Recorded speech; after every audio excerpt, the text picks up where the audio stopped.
Hello বন্ধুরা, কেমন আছো তোমরা সবাই খুব ভালো আছো আর আমিও ভালো আছি। আমি দেখো এখানে রথের মেলায় চলে এসেছি। আর এই মেলাটা ছিল রানাঘাট কোর্ট মোড়ে শাস্তন নদী ময়দানের মাঠে।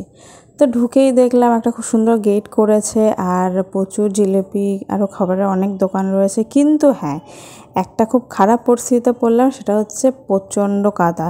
সোমবারে আমরা গেছিলাম, সোমবার রাত্রি 8:30টার সময় শানু আমাকে বলল, যাবি মেলায়? পরে হয়তো আর যেতে পারবো না, ছুটি নেই আমার, তো যাবি? ঠিক আছে চলো। কিন্তু গিয়ে যে এরকম কাদায় পড়বো ভাবতে পারিনি।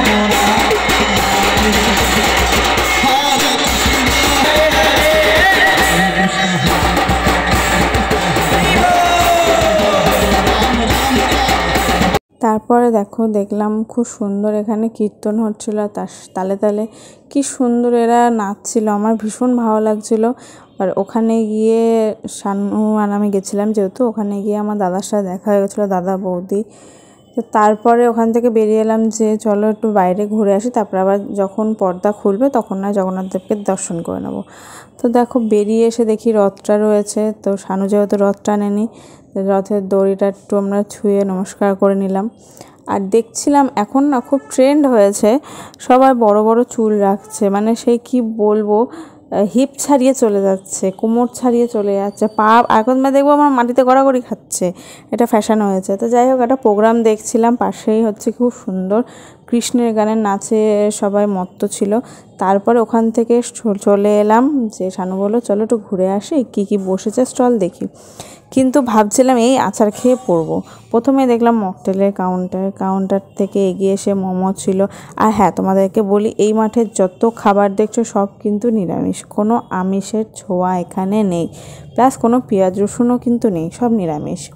তো এত কাদা তুমি বিশ্বাস করবে না তোমরা, আমি যেই কারণে গেছিলাম মেলাটায় খিচুড়ি খাওয়ার জন্য, খিচুড়ি তো পেলামই না। আর এত ভিড় হয়েছে এই কাদার মধ্যেও, আমি তো মনে হচ্ছিলো এখনই আচার খাবো। শানু অনেকবার স্লিপ কেটেছে, পড়েনি। আমারও পায়ে অনেকবার স্লিপ কেটেছে, আমি পড়িনি। খুব ভাগ্য হয়তো ভালো।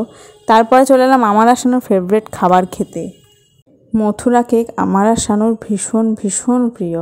তা শানু এখান থেকে গরম গরম দুখানা মথুরা কেক নিয়ে নিল আমাদের দুজনের জন্য। আমি বললাম বেশি নিও না, অনেকটা রাত হয়ে গেছে, আবার এখন বাড়িতে গিয়ে খাবার খেতে হবে, ওই জন্য দুজন দুটো নিল। আর এখন মথুরা কেক 10 টাকা করে পিস করেছে, কিন্তু সাইজগুলো একটু ছোটো ছোটো করে দিয়েছে। কিন্তু দেখলাম এনাদের কাছে সাইজটা একটু বড়ই ছিল। তো দেখো আমি নিয়ে নিয়েছি, এক জায়গাতে দিয়ে দিয়েছে দুজনকে। আর এই শানু না এই যে চিনির গুঁড়োটা, এটা খেতে খুব ভালোবাসে, জানি না কেন। আর এই যে শানু, আমি পুরো ঘেমে স্নান করে গেছি, এত গরম লাগছিল, চুল ছেড়ে গেছিলাম, তারপরে চুল বেঁধে নিয়েছি। তো যথারীতি যখন দেখলাম এরকম পর্দাটা সরে গেছে, আমি শানুকে বললাম শিগগিরই খাও, চলো দর্শন করে আসি। তখন বললো ঠিক আছে খেয়ে নাও। কিন্তু যেতে গিয়ে না এত পিছল ছিল, শানু দুবার স্লিপ কেটেছে, আটটুলেই পড়ে যেত। ও সেই বাঁশের ব্যারিকেড ছিল, ওটা ধরে নিয়েছিল। আর দেখো কি সুন্দর সাজিয়েছে, মানে এত ভালো লাগছিল দেখতে, মনে হচ্ছিলো ওখানে দাঁড়িয়ে থাকে। কিন্তু অনেকটা সময় চলে যাচ্ছিলো বলে শানু বলল আর দাঁড়াতে হবে না, চলো যাই আমরা।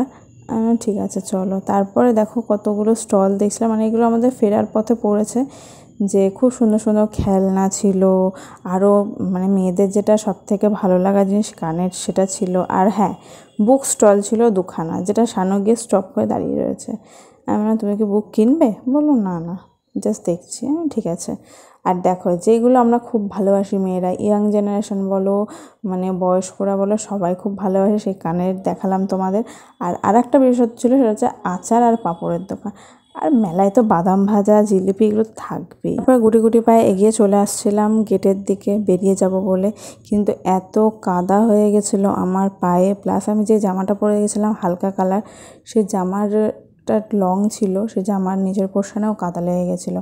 আর পুরো কাদা, পা হচ্ছে একদম বিচ্ছিরি হয়ে গেছিলো। যাই হোক, তারপরে দেখলাম আমার ফেভারিট জিনিস হচ্ছে চুড়ি। আমি চুড়ি পরতে খুব ভালোবাসি, আমার বাড়িতে প্রচুর চুড়ি আছে, কিন্তু আমি পরার টাইম পাই না। শানুকে বললাম চুড়ি কিনে দেবে? শানু বললো না, তুই পরিস। আমি বললাম পরবো কিনে দাও, ও দিল না কিনে। যাই হোক, আমার খুব মনটা খারাপ হয়ে গেছিলো চুড়ি কিনে দিল না বলে। আমি ওখানে গান করছিলাম ওকে, যে কিনে দে রেশমি চুড়ি নইলে যাবো বাপের বাড়ি, এমন করে গান করছিলাম, কিন্তু ও আমাকে কিনে দিল না। জোকস পার্ট, আমি কিনে পরতেও পারতাম না, যার জন্য আমিও নিইনি। ও আমাকে পরে বলছিল আচ্ছা না না থাক, আমি পরে কিনবো খনে। তো ভীষণ ভীষণ ভাল লাগছিলো চুড়িগুলো দেখতে। তারপরে আমরা বাড়ি চলে এসেছিলাম। বাড়ি এসে ফ্রেশ হয়ে খেয়ে দিয়ে নিয়ে, মানে শানুর বাড়িতে চলে গেছিলাম, ওখান থেকে ফ্রেশ হয়ে খেয়ে দিয়ে নিয়ে আমি আমার বাড়ি চলে এসেছিলাম।